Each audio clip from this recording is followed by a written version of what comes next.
There are a lot of people out there legitimately worried about your health and making sure that you're okay. Mm-hmm. What would you say to those that are worried that you might get hurt again and this is Yeah. something that's going to continue? I appreciate your concern. I really do. I love this game, and I love it to the death of me. That's it.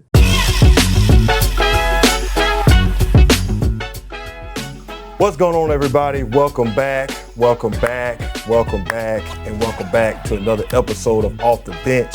So I know y'all was, listening to the beginning of this video right for the intro, and you heard that little snippet from Tua talking about, coming back from this concussion and talking about how he loved the game and he loved the game to the death of him. That was an eye-opening moment for me to hear him say that, because I know a lot of people have come out and said that he should probably retire. He shouldn't keep playing. I know, I've never played football on a professional level. I played football a little bit in my life. I've always played basketball, but I know how dangerous and violent and gladiator sport football can be. And I know when you make it to the NFL, there's certain aspirations and goals, especially with winning championships. And then, of course, achieving a financial gain, from playing the sport. But when I watch Tua go through what he goes through on the field with these concussions and the long damage that can happen and possible, fatal end that can come from all these concussions, because we know a lot of players, Junior Seau and a lot of other players that's, had fatal endings because of all the CTE they've developed over the years of playing football. So to hear him say that type of statement, it was eye-opening, because it really could be some type of fatal situation, if he keeps getting these severe concussions that he get. We all know concussions and injuries are a part of the game, and every player is going to either see some player go through it or go through it themselves when they're playing. But to hear him say he's not going to wear a protective cover to help his head, to hear him say that he loves the game to the death of him, is uncomfortable for a lot of people to hear, but I know it's a part of the game, and it's a real thing aspect that we have to look into, is that, players go out there and they lay their lives on the line. That's why I'm always support the players, even if they play bad, we want to support them, even if they make decisions that we don't agree with, we want to support them because they're out there giving their lives to play this sport that we love to cheer for, love to watch. We got so much on the plate today. Of course, a lot going on in the NFL, a lot going on. The NBA is back, and then we got some college football, WNBA, and then, of course, the World Series is upon us this upcoming week. So y'all stay tuned. Like I said, we're going to get right into it. One of the first things we're going to get into is breaking news in the NFL. If y'all haven't heard already, DeAndre Hopkins has been traded from the Tennessee Titans to the Kansas City Chiefs. Now, I know people probably heard this trade or saw this trade. It was kind of like, is D-Hop washed up? Is this a good trade for Kansas City? And I'm going to kind of go into it a little bit, my opinion on why I think it is a good trade, but at the same time, I also think that it's not like one of those blockbuster trades. I mean, D-Hop is definitely a great possession receiver, which the Kansas City is in desperate need of, because they got Hollywood Brown. He's out with injury. Juju Smith-Schuster is out with injury. You got Kareem Rice is out with injury. So right now, their wide receiver room is very, very, limited. So bringing in a D-Hop is going to definitely help. And then I hope that can also help with, Travis Kelce, help him get, some open looks. Because right now, every team that they go against, of course, you just pack it in on Travis and make sure that he can't get going. And then, of course, it makes Pat Mahomes' job a little bit harder. Now, let's not get mistaken that D-Hop is a great receiver. He's a, 7-time 100,000-yard receiver. So the last seven seasons, he's got over 1,000 yards receiving. Now, also, that's incredible because he's done it with 7 different quarterbacks. So that lets you know that in time when you need him, he's there for you. And then he's dependable. I mean, he hasn't really been, plagued by the injury bug like a lot of receivers that you're seeing, especially this year. You haven't seen a lot of that. He's a 12-year vet, 5-time Pro Bowler. And like I say, a great possession receiver, which the Kansas City is in desperate need, because their offense, let's be honest, the offense is stagnant right now. Pat Mahomes not playing his very best, but they're still 6-0. But he's leading the league right now in interceptions. He got more interceptions than he has touchdowns. But we all know Pat Mahomes is still one of the best quarterbacks in the league. That's not going to, stay the same. He's going to get better with that, of course, as he get his receivers back off of injury, and then of course bringing in and DeAndre Hopkins is going to definitely help with that. And then, of course, if they can get, the running game going again, and then defensively, they playing lights out right now. So that's why they're undefeated. And now, I also, what came to mind when I saw this trade was, does this trade help the Kansas City Chiefs repeat or do a three-peat? Now, I would have to say, like I say, with DeAndre Hopkins, I think he's one of those rare receivers still left in the league. I look at this trade as a moment like when Randy Moss went to the Patriots. You got Terrell Owens when he went to the Eagles. And then, of course, you got Gronk when he traveled to Tampa with Tom Brady. I look at that type of situation because, I believe that system, culture, and then, of course, the team matters for certain receivers. And I think, you haven't really heard a lot about D-Hop being a bad teammate in the locker room, or a problem on the practice field, or a problem off the field. So I think he's a stable, receiver himself. And then when he goes to Kansas City, it's going to make him flourish even more. And you're going to really see, a difference in him, just because now every week he goes out there, they're competing for a championship. He's on an undefeated team versus on a team that's struggling with a second-year quarterback, or, first-year quarterback, an offense that you don't know what type of identity they have. And then, of course, the defense that can't stop nobody. Now he's going to a team where he's with the best quarterback in the league, one of the best tight ends in the league, and, of course, culture-wise, one of the best organizations in the league. And you see the last 2 years is proven, back-to-back champs trying to do a three-peat, first team to ever do that. So I think, him coming to that team, you're going to see a difference in D-Hop. So I would say he's not a washed-up receiver, because you look at what these other receivers I just named, when they went to these other teams, you saw them have a career year. So I think with him going to, play with a great quarterback like Pat, I think that's going to help him definitely have a better year, of course, and then, of course, play for a championship in the playoffs, and then possibly win another Super Bowl with them. Now, I wanted to ask y'all a question, with this trade, do you think this makes them the clear-cut, best team in the league?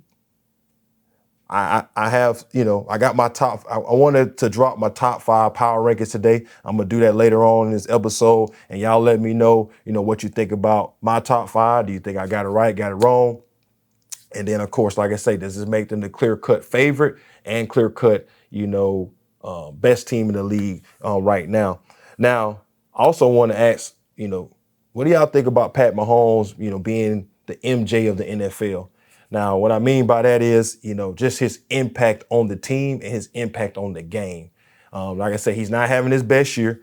Definitely not, because I was just talking to my boy Nate about it, and he's killing me in fantasy football. I just got to be honest. He's not giving me anything in fantasy football, but I wasn't expecting him to do a lot, but I was expecting him to give me a little bit more. But I'm giving him a little bit of a pass, just because, like I said, all his receivers are out, and we know Kansas City, they don't light it up, during the regular season offensively. When they had Tyreek Hill, that's a little bit different story.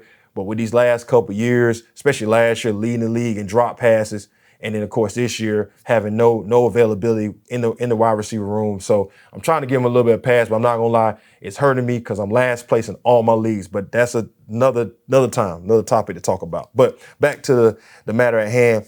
Like I say, what do y'all think? Do you think Pat Mahomes is the Michael Jordan of the NFL? Y'all let me know. All right, so let's transition into basketball. So last night, the NBA came back. Thank God. Because I love football, don't get me wrong, love football, love the WNBA, but the actual NBA, that's just a different energy to bring for me, especially me being a basketball player. I definitely, miss it when it's gone, but now that it's back, I'm excited. So, of course, the big story right now, you had LeBron James and Bronny James check in at the same time, share the court at the same time for 3 minutes, almost 4 minutes in the game, and then make history to be the first father-son duo or father-son, pair to share the floor in the NBA. And of course, you've seen that in baseball with King Griffey Sr. and King Griffey Jr. And of course, they was at the game last night. So it was, of course, a historical moment in the NBA, a historical moment for LeBron James, a historical moment for Bronny James, especially coming back off of his health, issues that he had, having a heart attack and then coming back and then actually being drafted and then being to have a chance to play with his dad, in the NBA. So it was a historical moment in that aspect, but I wanted to kind of come at it with a different angle. Was it a great sports moment or was it a great family moment? I would say it was more of a great family moment because when you talk about the sport of basketball, we have to also remember, as basketball fans and then as fans with LeBron James, 'cause I know there's a lot of LeBron James fans out there are just like loving every bit of it, couldn't get enough of it, wish you would have played more with him and wish all that. And of course, they won the game. So that makes it even more of a LeBron James fans moment that they was like, oh my God, it was so great to see that happen.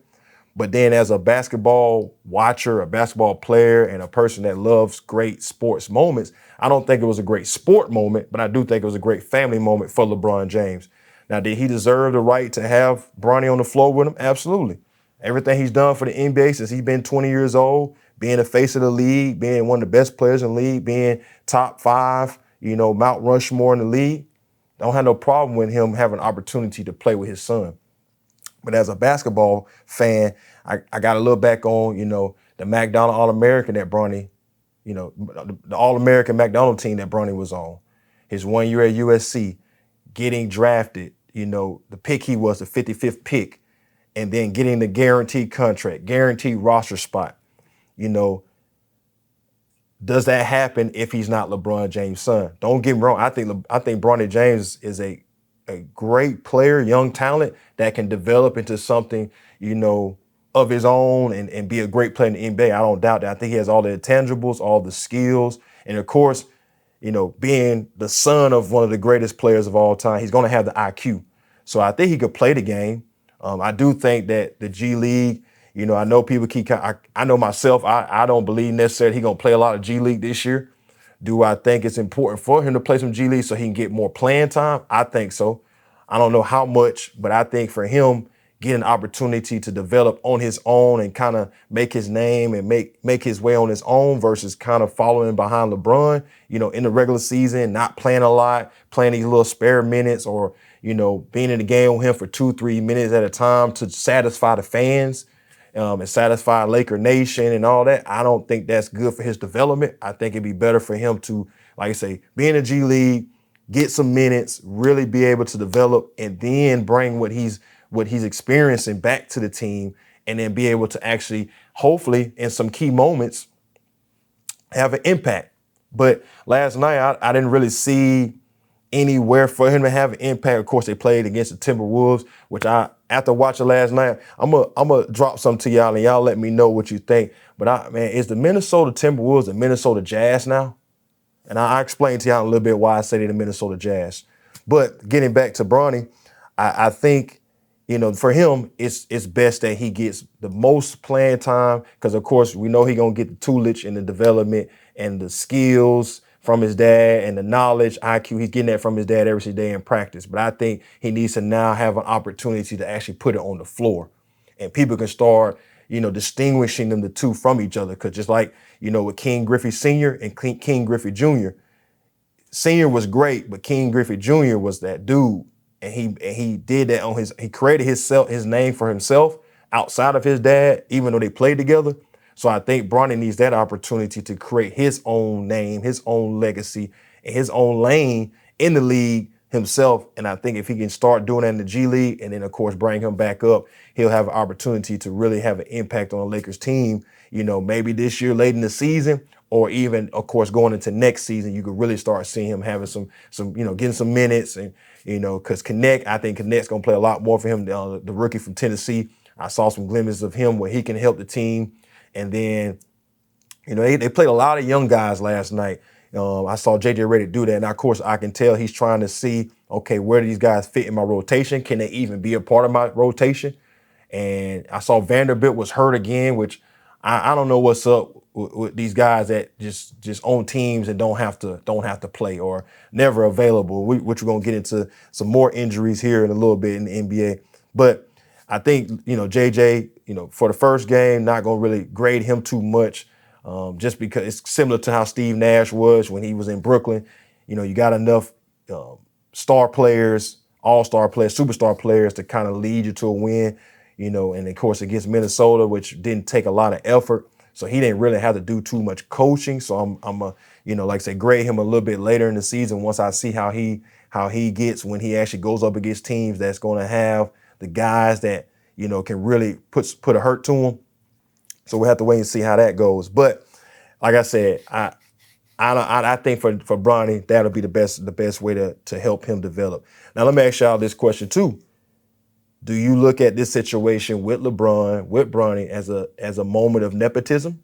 Because I know I've talked about this in previous videos, and I wanted to bring it to y'all again to see if this was a nepotism type situation. Because you see LeBron, who's been a Hall of Fame, one of the greatest players, but you watch Bronny get a lot of things that if another player that was in his position wouldn't get if his name wasn't LeBron James Jr., do you think that's a form of nepotism going on, on the Lakers right now? I do believe that the Lakers are doing everything in their power to satisfy their superstar and make sure that his last few years in the league is exactly how he wants it to look, how he wants it to, roster-wise, coach-wise, because the hiring, I'm sure LeBron James was very okay with that because him and J.J. Redick are very good friends, business partners, all that good stuff. And let's not get it wrong, J.J. Redick, great player for 17 years in the league. At the same time, one of the best three-point shooters to ever play. And then, of course, if you watch any of his content, he definitely knows the game. So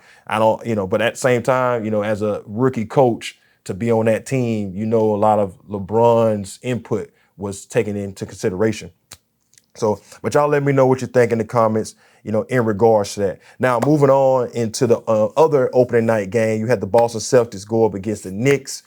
And ladies and gentlemen, we saw threes raining like I've never seen the three ball be shot in the NBA. You had over 61 three-point attempts.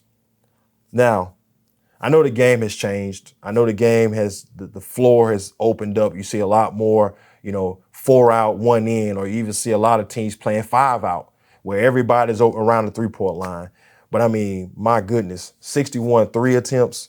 Now, granted, Boston did make 29, made threes, but at the end of the game, they missed 12, 13 in a row to even get that 29. They try to break the game record of 30 plus made threes in the game. Now, granted, they were doing that in kind of the trash minutes of the game against the Knicks because they had the game well in hand. It was up almost 40 points at one point, which I'm getting kind of tired in the NBA because you get, like I said in the beginning of this video, I get so excited when the NBA comes around, the season comes back. But to watch games where these teams are getting blown out 30, 40 points, it's like, come on, man. Like, I get it. The New York Knicks, they got a lot of new pieces. They're trying to figure out the chemistry, trying to figure out what to do with Cat, trying to figure out what to do with Bridges. Of course, you got Jalen Brunson, and, they trying to figure that out. But at some point, man, fellas, the pride in you as a professional athlete, you've been in the league a long time. I don't care that it is Boston, especially for Boston to do what they did to him with no Porzingis. It's like, is the Boston Celtics going to win the championship again already in the first night? That's what it looks like. The Knicks was showing us, like, hey, man, there's nothing you can do with them. But it was like, wow, just watching that, and then of course the score ended up being 132 to 109, which I don't think the game was even that close.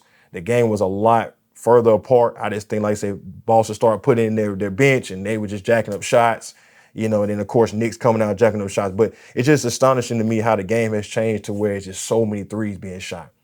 And it looks like the game, you don't see every level of the game, which I love. Like I said, I love the pick and roll, the drop, drop reads, cross court passes, the defense. I saw a lot of zone being played last night. I saw the Lakers doing it several times. I saw the Knicks play a little bit of zone, which is weird to see in the NBA, to see guys playing zone, especially with the Lakers watching, Anthony Davis be at the top. It looks like he was playing like a 32 coverage. So it was weird to see that. So that's interesting to see the NBA doing that. But like I said, the three ball, man, it's crazy how many shots are being shot from 3-point line. And we're not even talking about, right on the 3-point line. We're talking about 25, 30 feet from the basket. So it's just very interesting to see, you know, how the game has changed and the three ball has become such an influence in the game. So let me ask you, you know, you Knicks fans out there, should you be concerned about what you saw in this first game?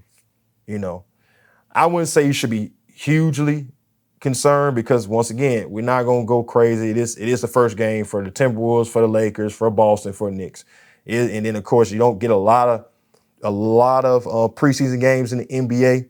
But once again, these are professionals, so I don't think you need a ton of time to be able to get some type of chemistry together. So, but I wouldn't think you should be hugely concerned because this is the first game. But I will tell you some areas that do kind of worry me personally from what I saw last night.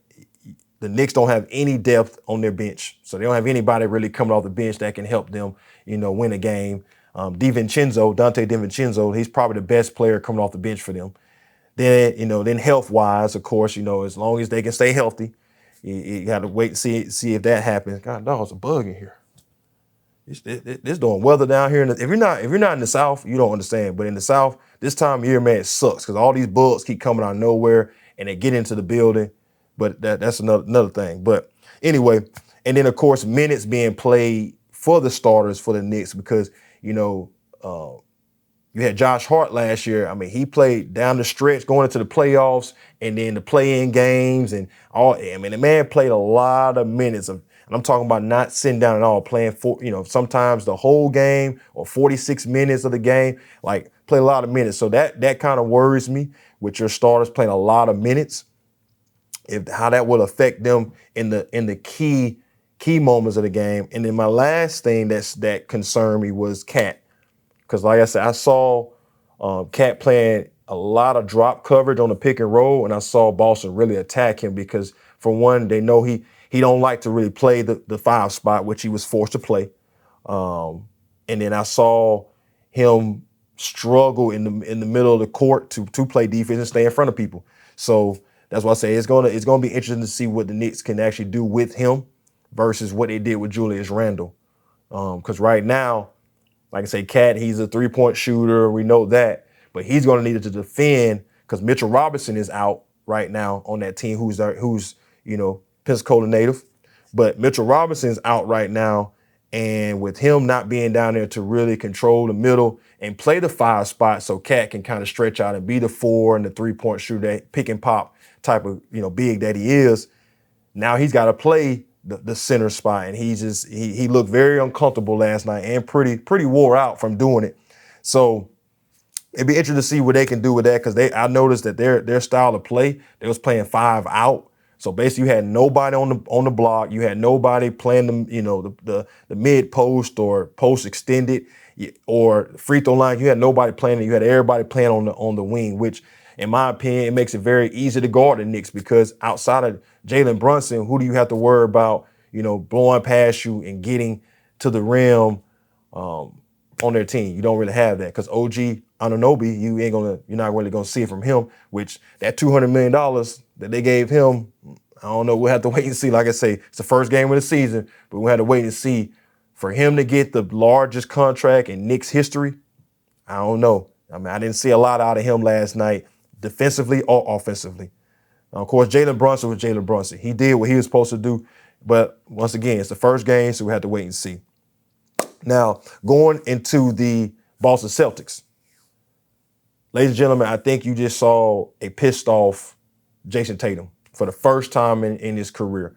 I think, you know, being at, you know, Duke when he was in college, everybody saw the potential in him, thought that he can eventually transition and develop into one of the best players in the league.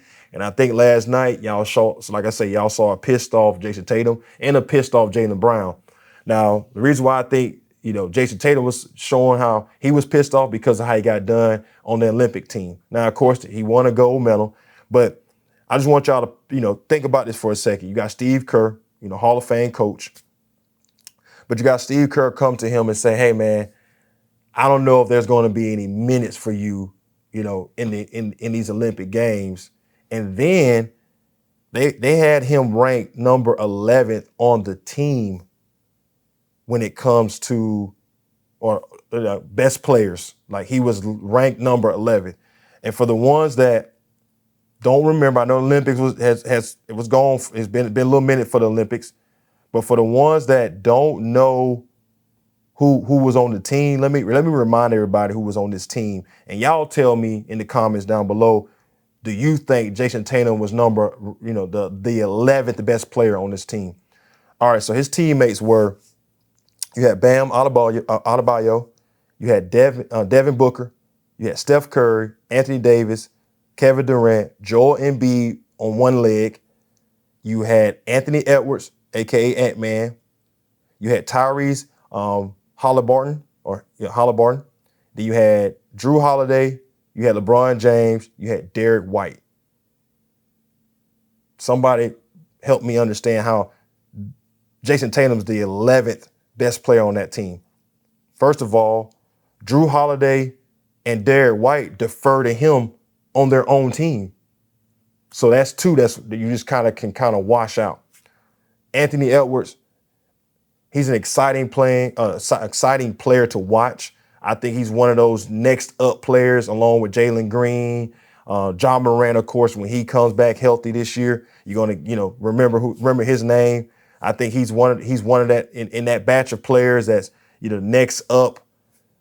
But okay, you got Anthony Edwards, you got Devin Booker. Of course, you got KD now. I will say KD. I will pick KD over him. Put LeBron, but you got Stephen Curry. But you trying to tell me there's no minutes on the floor for Jason Tatum in the Olympics? I find it hard. First team all NBA.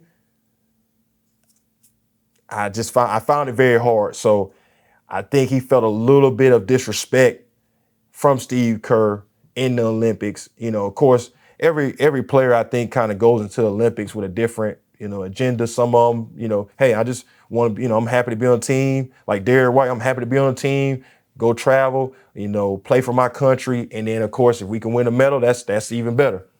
But there's other players that, like you say, that you just know that should be on the team because they are the best in the NBA and they should be representing our country and should be going out there and going for the goal and winning the goal. And I think Jason Tatum was one of those players, especially on this team. Now, like I say, y'all tell me what you think. Do you think Steve Kerr disrespected Jason Tatum in the Olympics? And do you think the NBA is in trouble this year, with Jason Tatum? Because, like I say, what I saw last night, he was 8 for 11 from three-point. So he was lighting it up from three-pointer. And then he also had 10 assists in the game with his 30-plus points. And then you saw Jaylen Brown, who wasn't invited to the team, which I think he should have got an invite. But I also know him and Nike was having a pretty much a beef during the summertime. So I understand why that invite wasn't extended to him. But I feel like he's a player should have been on that team too as well.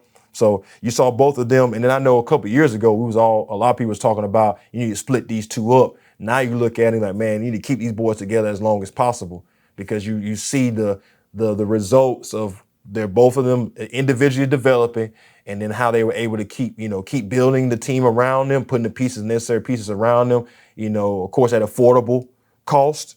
And you see the results of that. You see a championship this year. And like I say, last night, it showed me that they are still the best team in the league. We'll have to wait and see what other teams look like as the season progresses. But right now, still got to say the Knicks are, a favorite, to repeat this year. But yeah, man, y'all tell me what you think about that whole Jaylen Brown and then, of course, Tatum's performance last night.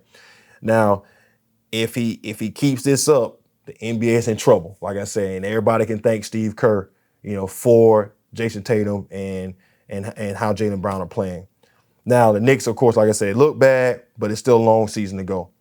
All right, so let's transition to the Lakers in the Timberwolves game. Now, like I said before, we all saw the whole moment with Bron and Bronny James, but let's talk about the game itself.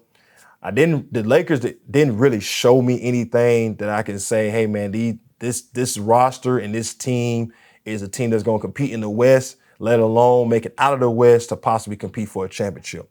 I know LeBron has come out and said that he don't have any projections or I'm sorry, not projections. He has no predictions on the season. And I see why now, looking at their roster, that they don't have a roster that you could really have high hopes for. Like they said, they got a lot of young pieces along with Bronny. And then I will say that I was impressed with how AD was the hub or the focal point of the offense. You finally saw that they was using him to be the main ingredient to what they do in their style of play. As long as he can stay healthy, that's the biggest thing about him. If he can stay healthy, I think that can work. But will that put them in the high rankings of the West? I don't know, because like I said, they don't have any shooting. Who can you see on that team and say that, hey man, that person's gonna be a knockdown shooter for them? They don't really have one. I know, D'Angelo Russell, he can knock it down, but he's not a high volume 3-point shooter, so you're not gonna look for him to do it. Austin Reeves, you're not gonna look for him to do it. I know Connect, he can light it up, but he's the rookie, so you're not gonna see a lot of things ran for him to get open and knock down shots. And then, who else? You're not looking for LeBron James to be a 3-point shooter.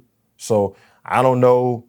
That's what they're missing. That's the ingredient missing, which other teams in the West have. A lot of knockdown shooting. And there's teams in general. As you look at the Boston Celtics, knockdown shooting. The Lakers don't have that. So I didn't really see anything to really rave about for the Lakers outside of, what AD did against a team that, like I say, Rudy Gobert, good defender, but honestly, yeah, he really can't guard AD. And then Julius Randle really can't guard AD either. So I remember my comment I made about the Minnesota Timberwolves in the beginning of this video, talking about how they're the Minnesota Jazz. So let me run down a roster to y'all and see if I got these comparisons right. Y'all let me know. So, of course, you got Anthony Edwards, who's their number one player, or their best player on their team. I think Anthony Edwards, he's Donovan Mitchell. Julius Randle, Paul Millsap. You got Mike Conley himself, because he played on the Jazz too. You got Rudy Gobert himself, because he played on the Jazz too. And he also just signed a 3-year extension for $110 million. So similar to what the Jazz did, put a lot of money into Rudy. And then you got Joe Ingles, who's himself. He played on the Jazz, and now he's playing on Minnesota. You got Dante DiVincenzo. He's Hancho Hernan Gomez. Probably don't know who he is, but he's a shooter. You got Jaden Daniels. He's Royce O'Neal. You got Naz Reid. He's Rudy Gay. You got Rob Dillingham, who's a rookie, but he's the Jordan Clarkson of the Minnesota Timberwolves. You got Hassan Whiteside, who is AKA Luka Gonza. And you got Nickeil Alexander-Walker as himself, because he played on the Jazz during that team, and then he played on the Minnesota Timberwolves now. So y'all let me know what y'all think about that, man. Like I say, I was looking at it last night. I was like, man, this team literally looks like the Jazz from 2017, I think it was 2021. You look at that team and you look at the way the Minnesota Timberwolves are constructed right now. It's almost identical. So that was very interesting to me, and I just thought it was kind of wild. But y'all let me know if I got that right or if you disagree. But like I say, that was interesting to see, and what that lets me know is that they're probably going to take a step back this year because of that, because that was a lot. That was a lot of weight now being put on to Anthony Edwards to carry this team. Like I said, I'm not saying that Cat made a tremendous difference, but I do think watching Julius Randle, like I said, it's the first game of watching Julius Randle, he looked kind of lost out there. He didn't look like Julius Randle of New York.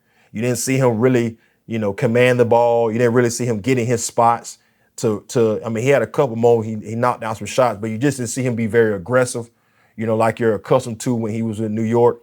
You just didn't see that. So hopefully him and Ant-Man can get, better chemistry to, have a better flow with their offense. Rudy did what Rudy does, rim to rim runner, and then defend the rim. So Rudy did what he's supposed to do. Mike Conley did what he's supposed to do.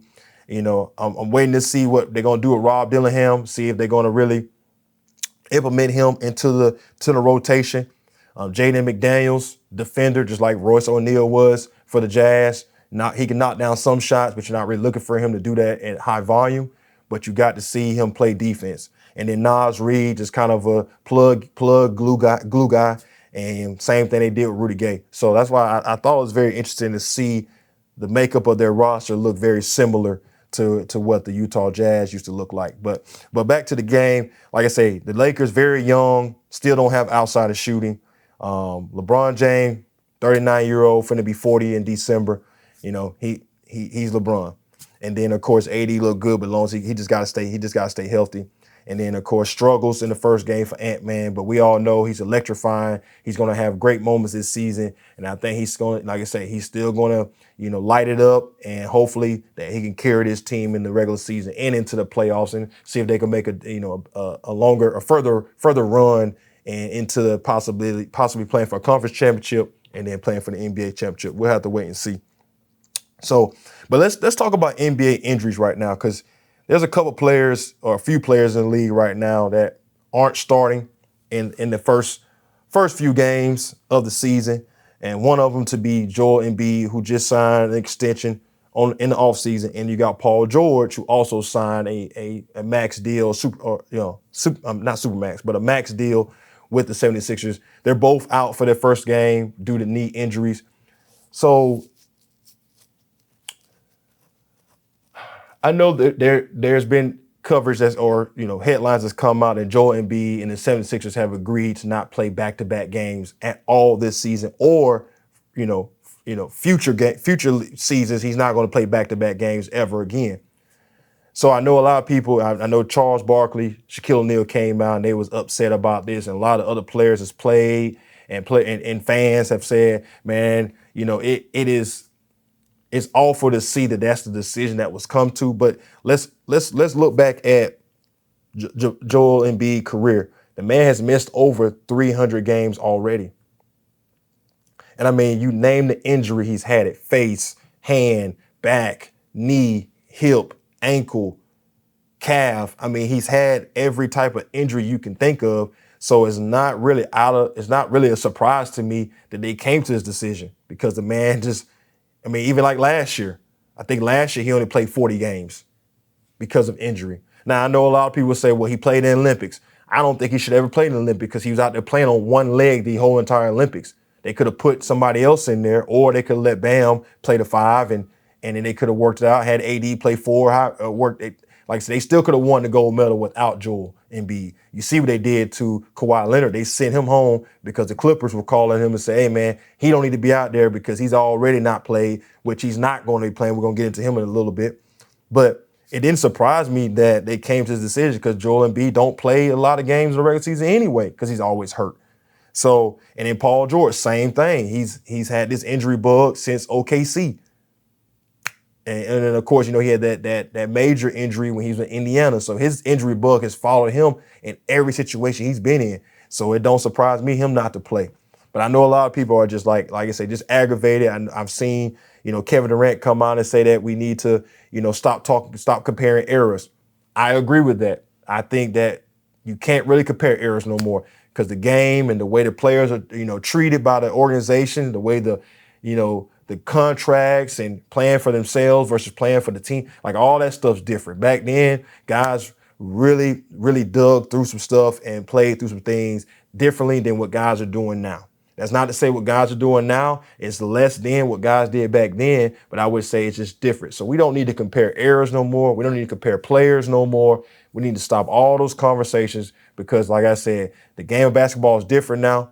Not saying it's in a bad place. I mean, you got some of the most skilled players to ever, grace the floor in the NBA now versus went back in the 90s, early 2000s, 80s, 60s, 50s, all that. That is true. But like I say, it just was a different attitude for those players back then versus the players now.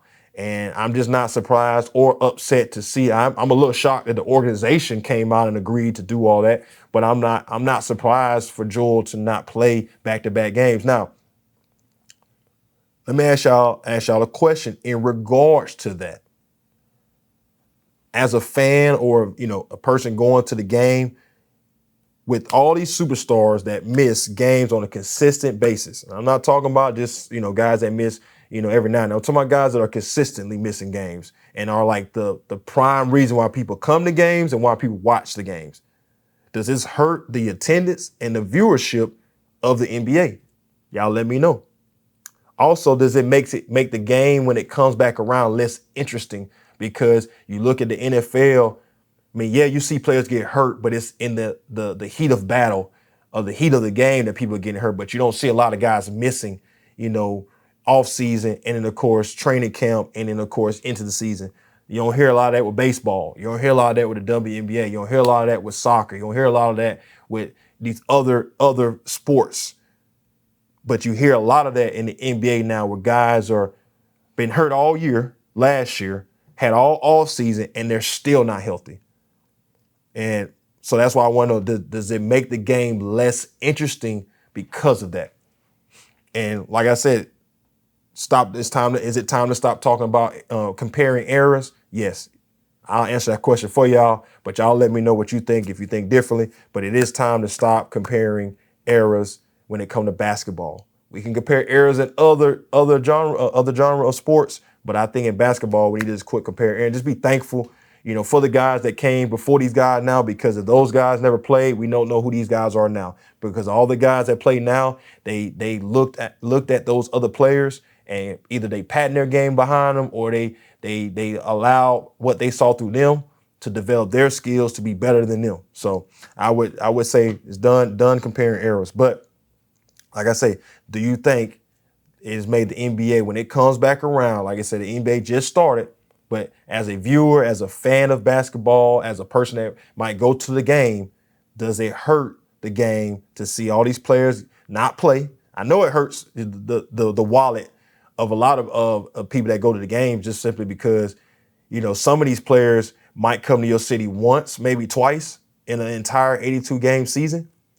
And if both times he don't play, now you've paid all this money, you brought your kids, you brought your family to these games, and the person that you've wanted to see is not playing, that hurts the pockets of a lot of people. And I know we talk about inflation and talk about all these things going on in our country and how hard it is for people to make it. And people, save up all this money and do all these things, take out loans, get credit card bills maxed out to go to games. And then the player they come to see don't play.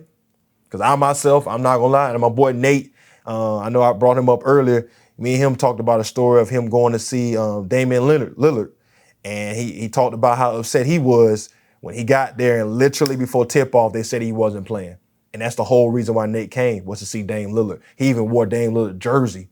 And the fact that he couldn't see his favorite player, that was his only time to see him. So like I said, I felt his pain there. So just think about that on a larger scale. How many people have the same experience of what Nate experienced, every season when they're trying to come watch their favorite players play and these guys are not available? It just makes you wonder, like, what are these guys doing on the off season to get themselves ready to be able to go out here and perform, not only for themselves, but for the team, for the organization, and then, of course, for the fans. Because let's be honest, I say this all the time on my podcast, without the fans, these guys don't get these contracts. Without the fans, this league don't exist. Without the fans, the sport is non-existent.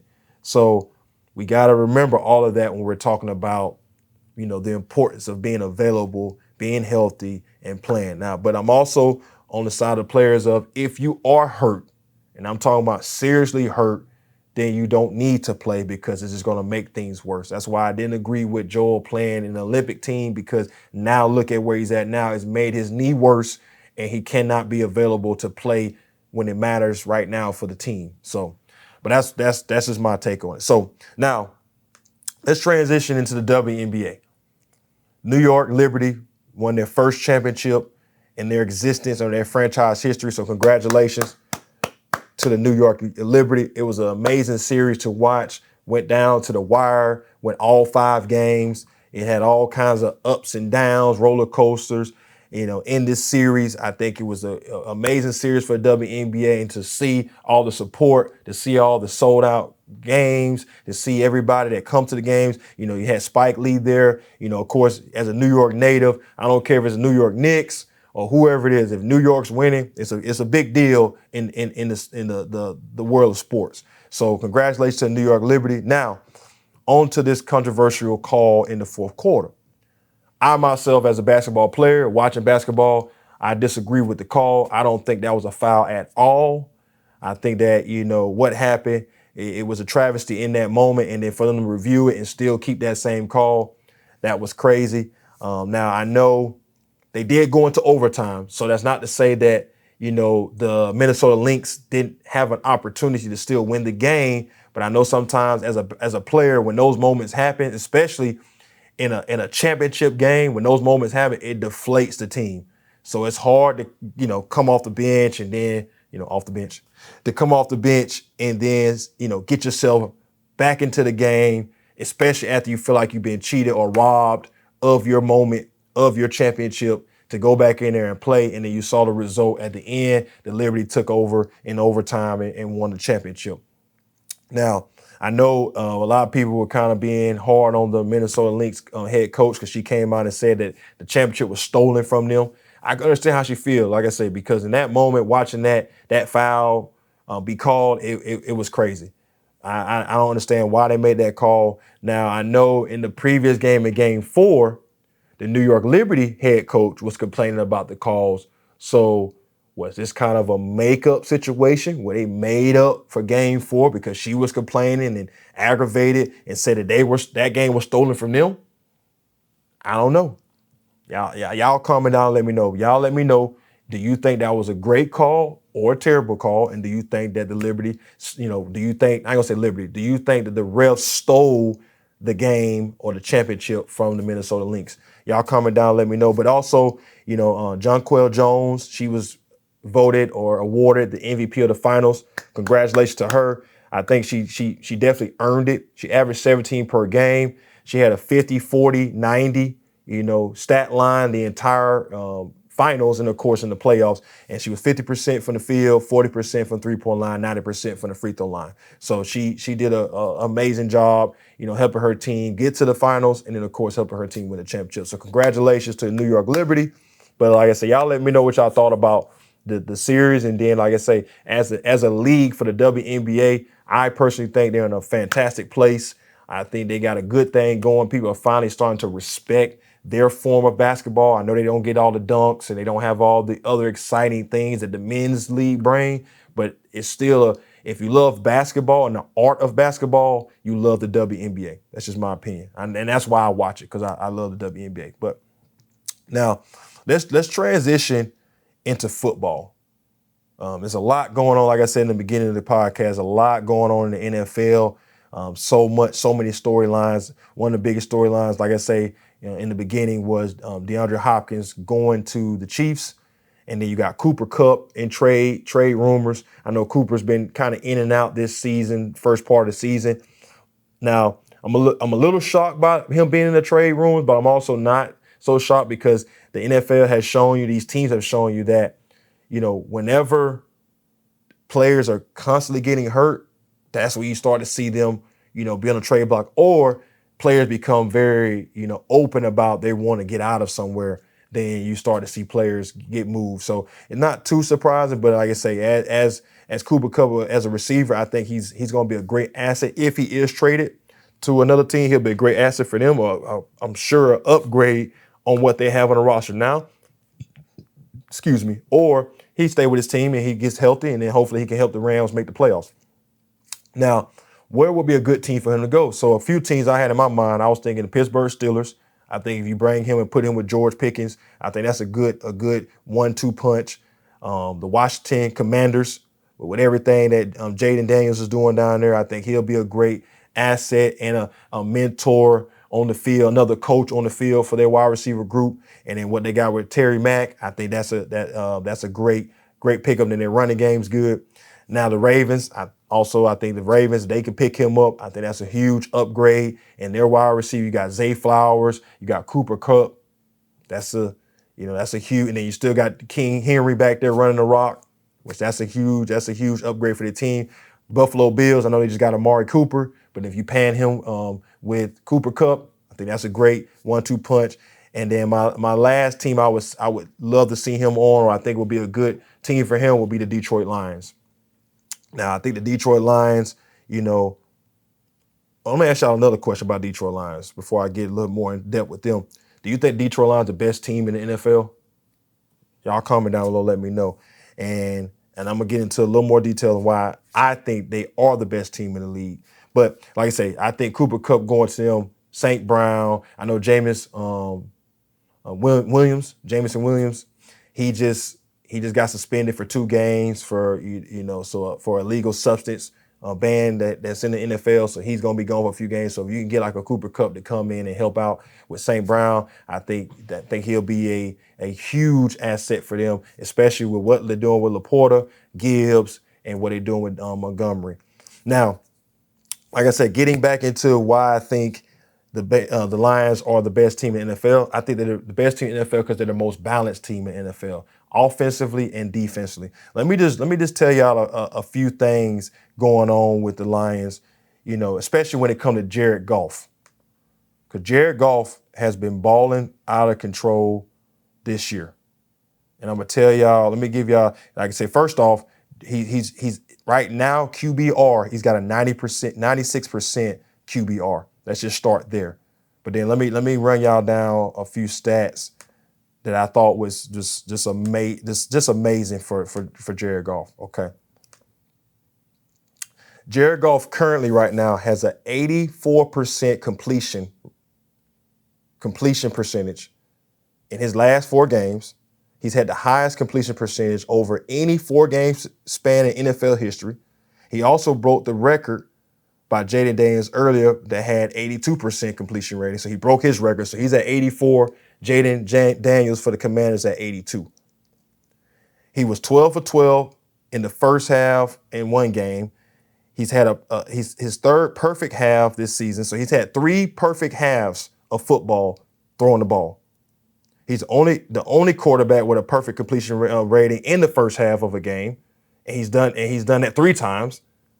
Okay. He also has been 2 stints of throwing over for 1,000 yards while completing over 80% in a 4-game span, and no one else has done that besides Peyton Manning in his 2008 MVP campaign.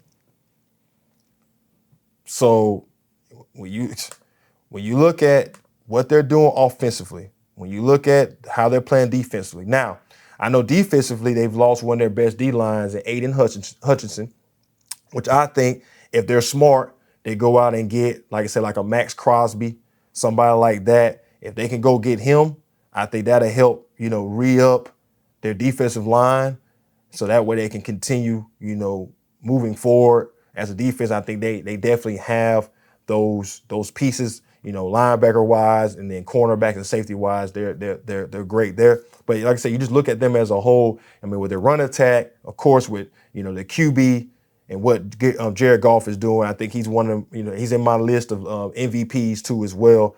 When it comes to his play, and then you look at what they do, defensively. I mean, they're the most balanced team. Now, granted, the Kansas City Chiefs are undefeated, so they got the best team record. But are they the best team? I don't think they're the best team. I think the Detroit Lions is the best team because of how balanced they are on both sides of the ball. Now, the Ravens come in real close, but the Ravens, offensively, they only have shown what, the greatness they can be in these last few games. Because the first 2 games, they didn't get the ball to King Henry, and they struggled to score. And then finally, they started giving the ball to King Henry, and then you start to see their offense take off. So that's why I would say, but if you're talking about consistent from, week 1 to week 7, I would say Detroit has been the most consistent team on both sides of the ball. So that's why I would put them first, when it comes to, the rankings. Now, speaking of power rankings, I know I talked about that earlier. So my top 5 power rankings right now, I got the Detroit Lions, I got the Ravens, I got Kansas City Chiefs, I got the Vikings, and then I got the Green Bay Packers. Those will be my top 5. Y'all comment down below. Let me know if you think that's a good top 5 or if there's a team I'm missing. I know the Houston Texans, they was kind of right there, outside looking in. C.J. Stroud has had a good year so far, but he struggled against the Green Bay Packers last game. And, of course, with his best target, Nico Collins, not being in the lineup, I think that hurt him a little bit. And in their run game, they're still trying to get that established. So like I said, they're on the outside looking in. But like I said, that's my top 5. I got the Minnesota Vikings. I have the Packers. I got the Ravens. I got the Chiefs. And I got the Lions.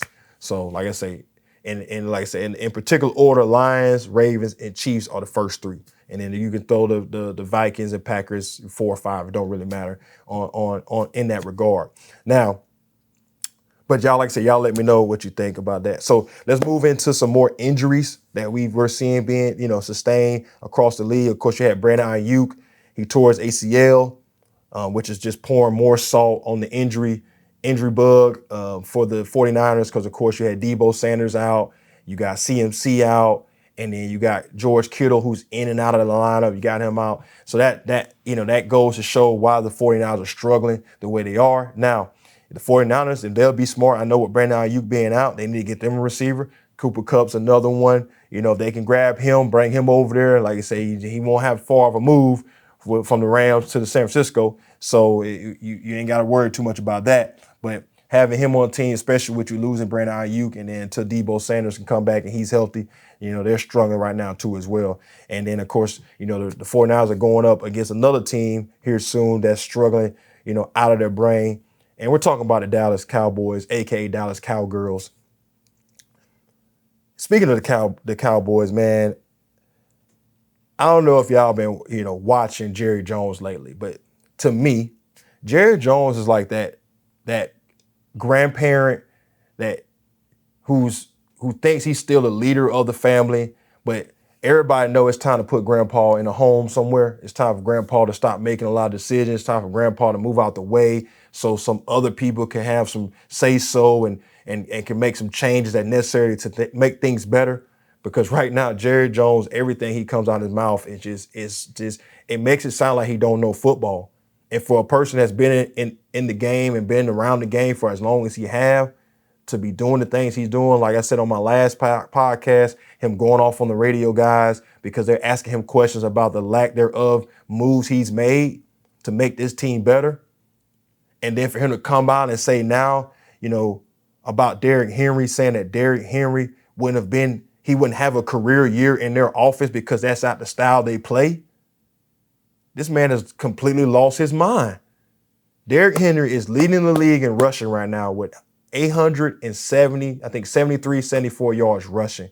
And Jerry Jones is coming out in the public and saying that Derrick Henry, if he would have come to their team, he would not be the same player because the offensive play style they play, they don't run the ball like that.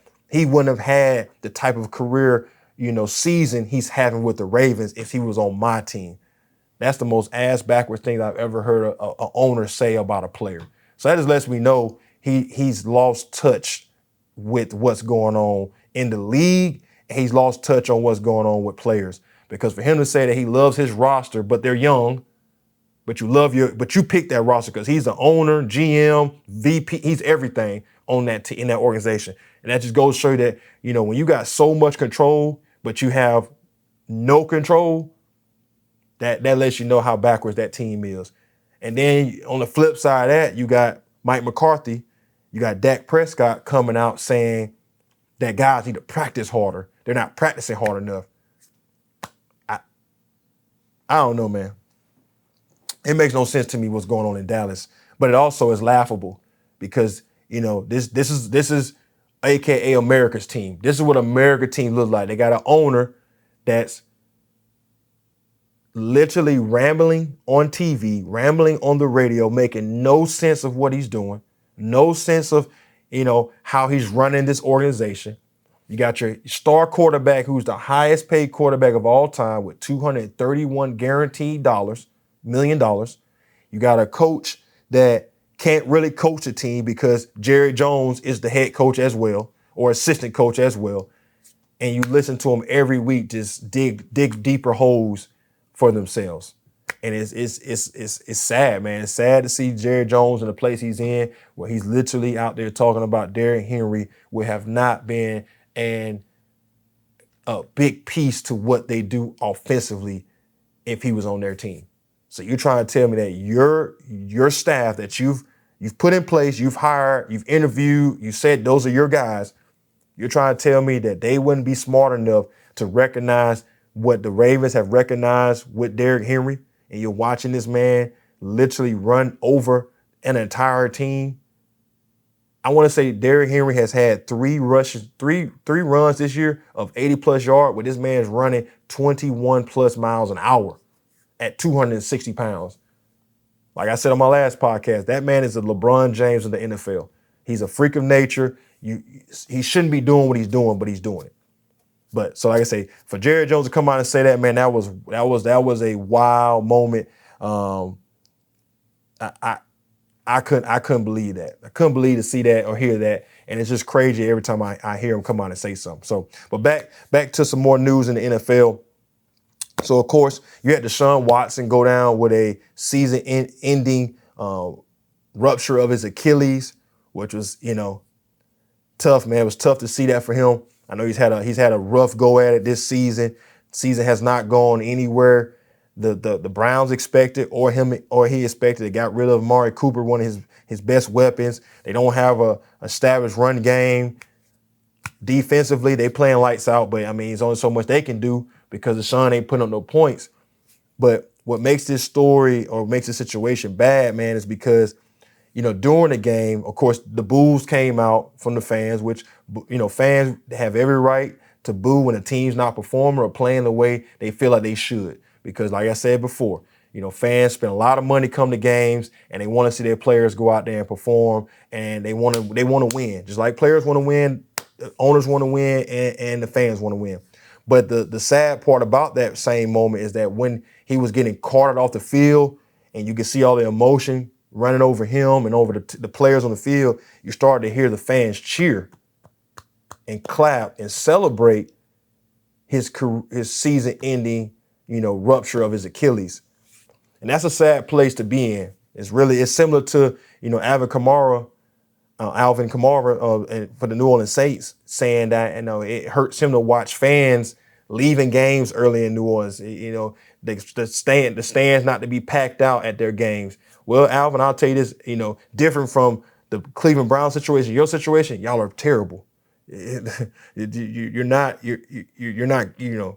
performing on the field. That's different. You're not performing. So, fans are like, hey man, the game's over. We're leaving. Or, hey man, I'm tired of watching us lose. I'm not going to the game. So that's a little bit different than what's going on in Cleveland. But for the fans to celebrate and clap and high five each other, for Deshaun to be gone, especially with everything he has going on off the field still, and then just try to come in and play and try to come in and before, don't get me wrong, I've been very critical of Deshaun Watson myself. I don't think he's been a great quarterback this year, the last, at all. And then, of course, last year, the little bit he did play before he had the injury with his shoulder, I don't think he was, don't think he's the guy that he was in Houston. That guy's long gone. I don't know what type of quarterback he's going to be for the rest of his career.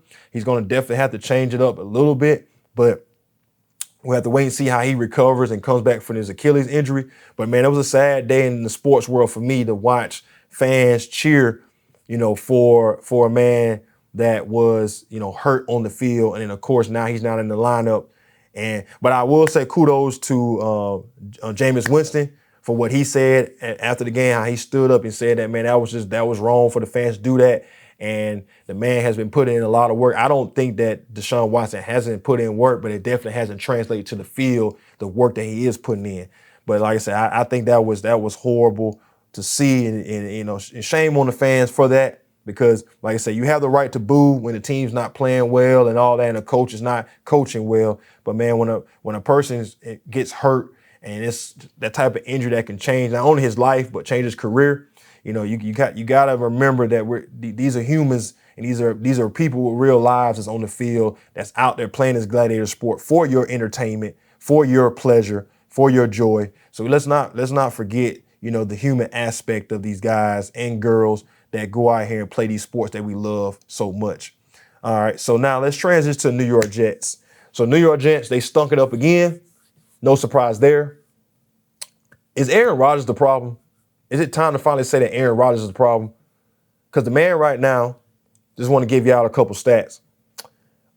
He's got 7 interceptions right now. He's currently on pace to throw 17 interceptions by the end of the year.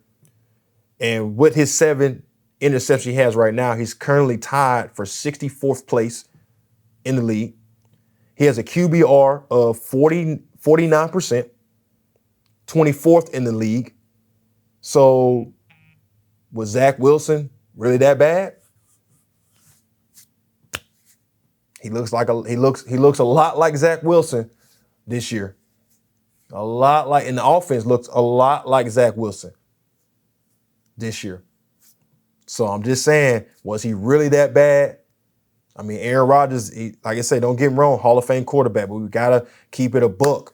When he was in Green Bay his last year, he put up similar numbers. He had one of the worst years in his career. And now he's got Devontae Adams, and I know that's his homeboy, that's his boy. You know, they best friends. You know, he's living with him and all that stuff. That's all fine and dandy. On paper, it sounds great. But on the field, it doesn't. I mean, is it going to move the needle for them to make the playoffs, let alone compete for a championship? I don't think so. I think Devontae Adams is a great wide receiver. I think he's a great addition to that team. But I just don't think he's gonna make the difference as long as Aaron Rodgers keep playing the way he's playing. So it doesn't matter who they have. It doesn't matter who they have on the field. If Aaron Rodgers continues to play the way he's playing, it won't matter. And right now, he's definitely showing them that, hey, man, you can't trust me to get the job done. You just can't trust me to get the job done. Because like I say, we saw this recipe before with him and Devontae Adams in Green Bay, and it didn't equate to no championships. It equated to a lot of, quarterback and wide receiver duo stats. It equated to a lot of that, but it didn't equate to a lot of wins. So that's why let's remember that part, that it really didn't do too much. I mean, like I say, while the Green Bay fans loved that time when they was together, but right now the Jets, I mean, they're just not a good team. Defensively, they can't stop anybody. They can't stop any. I mean, who on their team can you look at as a defender is like the best in their position? You can't really say that. And then you look at Aaron Rodgers, and I get it, Jet fans, I get it. Y'all were the owner was expecting a Tom Brady to Tampa Bay Buccaneers type of situation where you're going to get this Hall of Fame quarterback. He was going to come in, he was going to make all the difference. I understand that. But the one element that y'all didn't look at is that Aaron Rodgers and Tom Brady are so different in the way they are with their teammates. They're so different in leadership. They're so different in accountability. They're so different in command on the field to get the best out of their teammates. Aaron Rodgers don't have that. Now, he's got all the skills, he's got all the other parts, but he doesn't have that, and that's what Tom Brady had. That's why he came there in the first year, and they was able to win. Plus, you had the defense was already kind of stout at the time, and then they just brought in a couple players that Tom would have been comfortable with, which was Gronk, Antonio Brown, Leonard Fournette. They brought them guys in, and you watched Tom really thrive, and then you watched the offense be built around what Tom's comfortable with, and you saw them do what they did in that first year, and in the second year, and you saw it kind of decline, but you saw the huge impact in that very first year. And granted, it didn't start off the best, but you saw Tom Brady finally start getting in his groove and getting the best out of his player. That's what makes him the GOAT for me. Now, you transition to the New York Jets. They try to do the same thing with Aaron Rodgers, but the difference is Aaron Rodgers ain't built the same. He don't connect the same like Tom Brady does. Now, I could be wrong. Like I say, he might have a great relationship with his teammates. But like I say, when you watch them play, you can see the disconnect. You see it right off the hike of the ball. You see the disconnect with running routes. The way the ball placement of where Aaron Rodgers is throwing the ball or where guys should be or where he think they should be, they're not on the same page. And a lot of that comes back from not being in training camp together. So, but no, them stinking it up again don't surprise me. I don't see them really making the playoff this year. Like I say, I think with Devontae Adams, you're going to see a difference a little bit in the offense, but I don't see that's. And I would like to see Mike Williams be moved somewhere. Because now Devontae Adams there, so Mike Williams going to get less playing time. I would love to see him go somewhere like the Kansas City Chiefs or somewhere that he can actually, show his talent, because I think Mike Williams is a talented wide receiver, because I watched him with the Chargers last year before he hurt himself, and you saw him and Keenan Allen be a dominant duo with Justin Herbert, because you see now Justin Herbert is struggling without them two. So I think Mike Williams is a good player. I just think he's in a bad situation, in the wrong style of play, wrong scheme, and of course with the wrong quarterback.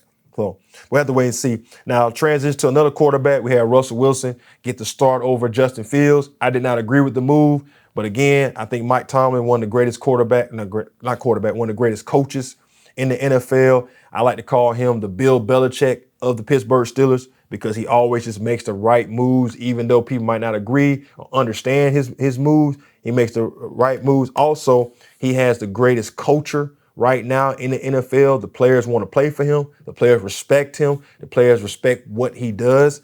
So, like I said, I didn't agree with the move, but I can't lie that Russell Wilson did have a decent game. It was a slow start, but I think throwing the ball down the field, he did a pretty good job. Like I say, once again, they're playing against a bad team. So we got to see what he does in his next start. So I think he will continue to start. Now, like I said, I understand. For me, Justin Fields was playing great. I don't think he was playing bad. Now, was he lighting up down the field? Absolutely not. But I still think he was playing worthy enough to keep his starting job. But I also have to look back and say that Russell Wilson was brought in to be the starter. Justin Fields wasn't brought in to be the starter. He was brought in to be the backup. So I understand why they moved back with Russell Wilson because he was brought in to be their starter coming out of what he did in Denver. So, but like I say, Mike Tomlin, he's a Hall of Fame, jacket. I think he's definitely one of the greatest coaches, all these years of not missing the playoffs, doing what he's doing, having the true trust behind the franchise. Every move that Mike makes, they don't question it. You don't see their owners coming out talking against them, talking about the players, talking about this, talking about that, Jerry Jones. You don't see that happening with Pittsburgh. That's why you see Pittsburgh always in the right position, always winning, always doing, getting the right players, getting the most out of players. Unlike the Cowboys where you got Troy Aikman talking about guys are, coming off the line slow, guys aren't really coming out playing hard, like all these other discussions outside of the things that need to be done to play football. I know my dad came out and told me, he said, man, he's tired of listening to Michael Parsons on his podcast.